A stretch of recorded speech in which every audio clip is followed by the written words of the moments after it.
Karong adlaw, atong pagahisgutan ang mga sumunod nga panghitabo kabahin sa istorya ni Abraham.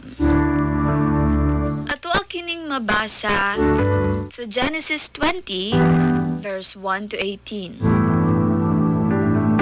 Si Abraham mibalhin ngadto sa Negeb ug nagpuyo duol sa Gerar. Didto gisulti niya nga si Sara iyang igsuon ug gidala siya sa hari nga si Abimelech. Apan misulti ang Ginoo kang Abimelech sa damgo ug giingnan siya nga dili niya hilabtan si Sara kay asawa kini ni Abraham. Mitalima si Abimelech ug gihatag og balik si Sara ug nagpakita og pagrespeto kang Abraham.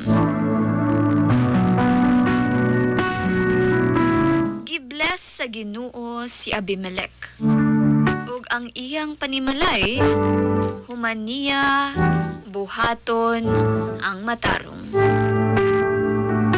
Kini nga bersikulo nagapasabot nga bisan ang mga matinumanon sama ni Abraham usahay mahadlok ug makahimo og kamalian or sayop. Apan ang Ginoo buutan ug nagapanalipod sa iyang mga saad.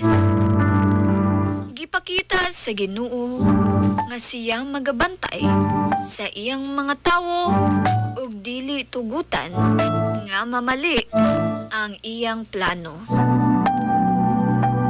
Kini nagapahinumdom sa atong tanan nga bisan sa atong kahadlok ug kakulang ang Ginoo matinumanon ug andam mutulid sa atong mga mali ug magahatag og blessing kung kita mobalik sa hustong dalan. Ug mao kini ang pulong sa Ginoo.